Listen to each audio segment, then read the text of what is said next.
A paz do Senhor Jesus, irmãos. Bem-vindo ao canal Vem para EBD. Eu sou o professor Diego Ataíde, professor da Escola Bíblica Dominical. Estaremos estudando nessa semana aqui a lição de número 9, a ressurreição e a vida. Agora nós estamos na pré-aula do bloco 2, atitudes de Marta, atitudes de Maria e atitudes de Jesus. Irmão, quero estar te convidando aí para estar se inscrevendo no canal. Ao se inscrever no canal, você vai estar nos ajudando e contribuindo aí para essa grande obra que é a Escola Bíblica Dominical. E ao final do vídeo, se você puder, deixe seu comentário aí, deixe a sua observação, que é muito importante para nós e para os outros professores também que estão aí assistindo a videoaula, ok? Então vamos à aula. Bloco 2, atitudes de Marta, Maria e Jesus. Então, o ensino essencial de todo esse episódio está contido na promessa de Jesus. Então, qual foi a promessa de Jesus? Eu sou a ressurreição e a vida. Quem crê em mim, ainda que morrerá, viverá. E todo aquele que crê em mim não morrerá eternamente. Aí, crê tu nisto? Ou então, queres isto?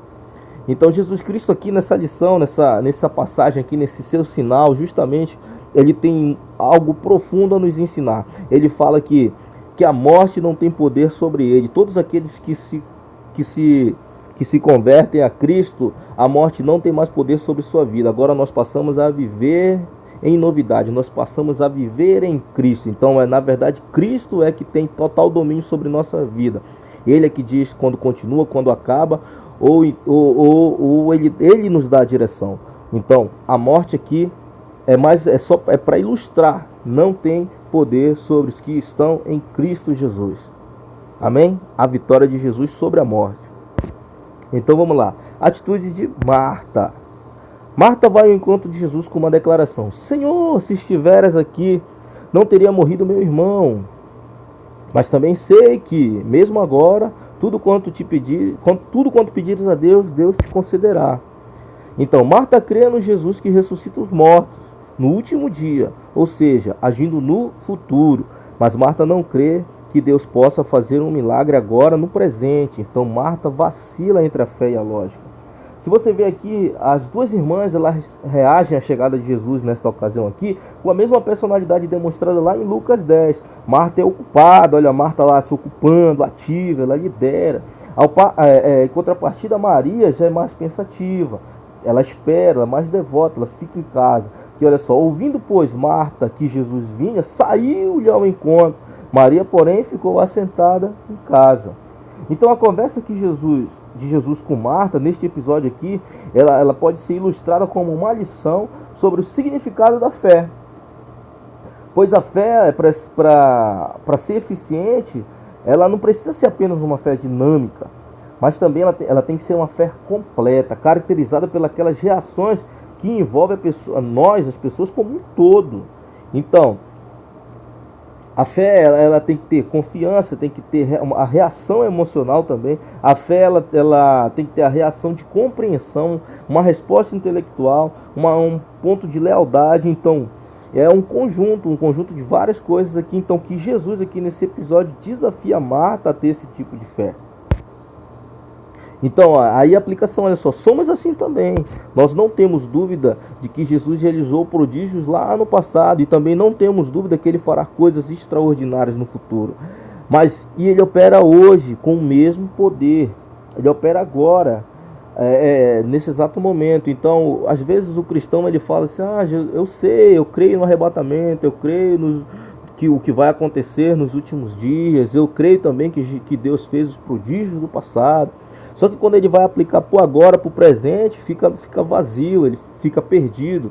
Então Jesus ele nos dá mais esse ensinamento aqui, ó, com essa passagem, com esse diálogo aqui com Marta. Fala assim: olha, a fé ela é para agora, é para esse exato momento, é para o nosso presente aqui, olha só. O grande erro se fosse diferente de Marta, olha, foi omitir o poder presente do Cristo vivo. Então, Marta vivia no passado ou no futuro, mas o presente, é no presente que é o tempo que toca a eternidade. Então, ela ficou lá e ficou cá, mas não ficou na frente, ficou para trás e não conseguiu ver que Cristo era a ressurreição, que Cristo estava dizendo: ele vai ressuscitar agora. Ele vai ressuscitar agora, nesse exato momento. Então, às vezes, a gente age também dessa forma aqui. A presença de Cristo, ela já Deixa eu voltar aqui, irmãos. A presença de Cristo, então, ela tem que nos dar essa certeza que será resolvido nossas dificuldades agora, no presente. Então, na presença de Jesus, a ressurreição é uma realidade presente. É aquilo que os judeus tinham uma esperança futura, né? No caso, a ressurreição futura, para os cristãos é uma realidade do presente, porque Jesus falou assim, ó, eu sou a ressurreição e a vida. Então, o que ele diz com isso? Todos aqueles que passam a crer em Cristo têm a ressurreição, já são sepultados e nascem novamente, ou seja, nós somos crucificados com ele e nascemos para uma nova vida, agora não mais escravos do pecado, mas agora uma vida com Cristo. Assim, o próprio Jesus é o dono da vida, tanto no presente quanto no futuro, para o homem. Ele diz assim, quem crê em mim, ainda que esteja morto, viverá, e todo aquele que vive e crê em mim nunca morrerá. Então, a gente fazendo aqui uma aplicação aqui, a gente vai ver que Jesus ele está falando que ele, literalmente, que ele é a ressurreição. Quando Jesus fala aqui nesse ensinamento, olha só, se você ver claro, Jesus fala assim, eu sou a ressurreição. Então ele diz assim, aquele que tem fé em mim, ainda que esteja morto, viverá novamente. Fala, eu sou a vida, ou seja, aquele que vive tem fé em mim e nunca morrerá. Você lembra lá na afirmação feita por João no capítulo 5, versículo 8, que fala assim, aqueles que estão no sepulcro ouvirão a sua voz e sairão? Se você vê, Jesus estava falando, e aqui com Lázaro aconteceu, olha, aquele que estão no sepulcro, Lázaro, quem é que estava no sepulcro, na sepultura? Era Lázaro. Ouvirão a sua voz, foi justamente quando Jesus falou, Lázaro, vem para fora. E sairá, e o defunto saiu, ou seja, o morto saiu para a vida. Então uma aplicação bem clara ali do que Jesus pode fazer na vida dos que assim confiam nele, na vida dos que assim nascem com ele novamente. Então a questão primordial para Marta agora não era o que Jesus podia fazer alguma coisa, mas se realmente ela sabia quem ele era. Por isso ele pergunta, crês tu nisso? Então a gente precisa ter essa familiaridade com a nossa fé em Cristo. Amém? Então vamos lá, atitudes de Maria. Olha aí, Marta se retira e comunica a Maria, o mestre chegou e te chama. Olha só que coisa interessante, o mestre chegou e te chama. Apressadamente ela também saiu ao encontro de Jesus, fazendo a mesma declaração de sua irmã, Senhor, se tu estivesse aqui, meu irmão não teria morrido. Olha só, limitando Cristo, se tu estivesse aqui, colocando a dúvida, essa partícula de dúvida aqui de se estivesse. Então, olha, Maria se prostra aos pés de Jesus e chora. Você lembra, irmãos, novamente aqui o episódio de Maria prostrada aos pés de Jesus, assim como foi lá no episódio anterior lá do outro encontro. Maria encontra-se novamente aqui prostrada ao pé de Jesus e chora. Maria aparece apenas 3 vezes nos evangelhos. Nas 3 vezes ela está aonde? Aos pés do Senhor. Na primeira vez estava aos pés do Senhor para aprender, dessa feita aos pés do Senhor para chorar, e finalmente agora ela está aos pés do Senhor para agradecer. E finalmente estaria, né, aos pés do Senhor para agradecer. Então olha só. Então aqui a gente vê uma mensagem pessoal levada a Maria, que é, ó, o mestre está aqui e ele te chama. Essa passagem aqui, irmão, se fosse a palavra mestre, ela está mais traduzida como um professor, sobre alguém que detém muito conhecimento. Então, olha, aquele que sabe das coisas, aquele que sabe resolver todas as coisas, está aqui e ele te chama. Então, o encontro entre Jesus e Maria lembra ao leitor a cena anterior, lá na casa em Betânia, que ela como eu falei, como ela se lançou aos seus pés. Então, é difícil pensar em Maria em qualquer outra posição, né, irmãos, que não seja perante o quê? Perante Jesus, a não ser a postura de adoração, aos pés, lançado, de humilhação. Então, essas palavras aí que refletem ali a limitação de Maria. Senhor, se tu estivesse aqui, meu irmão não teria morrido. Mas olha só, Jesus aqui tem esse chamado para ela, assim. Então, o chamado do mestre pessoal para Maria, aqui nesse momento ele assume 3 características. O primeiro, como eu falei, ele é pessoal. O segundo, o chamado vem dos homens, onde onde eles estão. Ou seja, Maria estava na sua casa, então ela foi alcançada pelo seu chamado lá onde ela estava.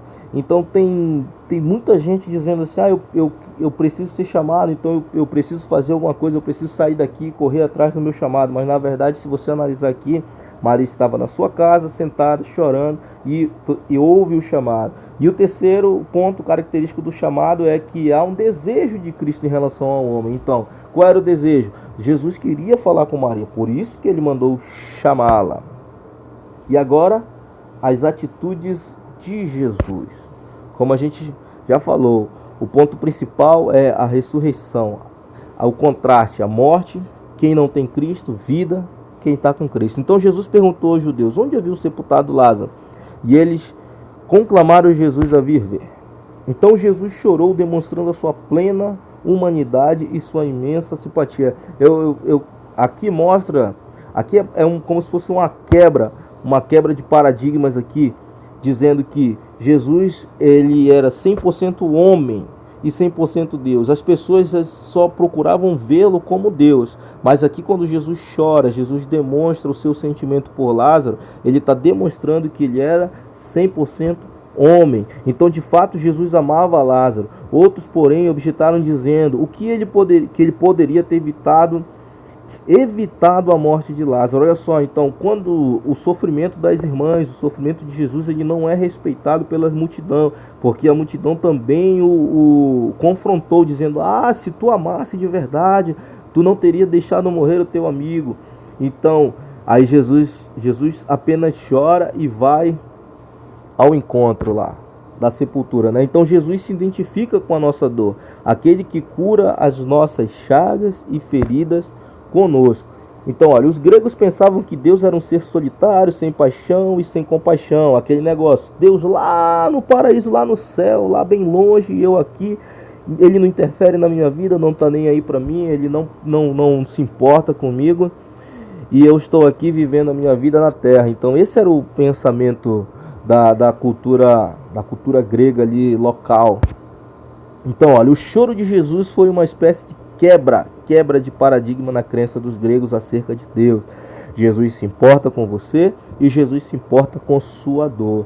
Cabe lembrar, irmãos, que como Jesus era 100% homem, ele sabe muito bem o que é passar frio, sabe muito bem o que foi passar fome, passar sede, as aflições, as dificuldades, as angústias do ser humano. Então, quando você se prostra, se ajoelha e diz, pai, eu estou com fome, pai, eu estou passando por dificuldade, ele entende exatamente a sua aflição, a sua angústia.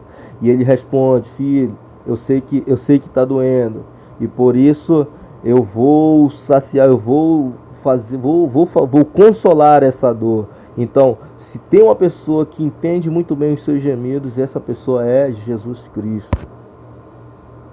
Então, ele não é o Deus de morto, pregado, ele não é um Deus morto, pregado numa cruz, assim como as pessoas dizem. Ele é o quem? Ele é o Emanuel, que ele sofre por você, se importa com você e se identifica com você e com sua dor. Jesus sabe o que é a dor da solidão, pois nas horas mais difíceis ele estava só, como eu falei, olha, ele foi deixado só no Getsemane, ali na cruz. Então ele sabe muito bem o que é a sua dor, ele entende muito bem o que é a sua dor. Jesus sabe o que é a dor da perseguição, pois ele foi caçado por Herodes, vigiado pelos fariseus, odiado pelos escribas, entregue pelos sacerdotes. Jesus sabe o que é a dor da humilhação, ele foi preso, espancado, cuspido, deixado nu, pregado numa cruz como um criminoso. Então, se tem alguém que pode entender a tua dor até melhor do que você mesmo, essa pessoa é Jesus Cristo. Então aqui nós chegamos ao fim do segundo bloco da nossa lição de hoje, lição da semana, que é Jesus, a ressurreição e a vida. Nós estamos estudando João, o Evangelho do Filho de Deus. A próxima aula é a ressurreição de Lázaro. Irmão, não perca a próxima aula. Eu sou o professor Diego Taide, professor da Escola Bíblica Dominical. E não custa nada, se inscreve aí no canal. Para você é apenas um clique, mas para nós é uma ajuda aqui nessa obra que é a Escola Bíblica Dominical. Forte abraço, até a próxima aula.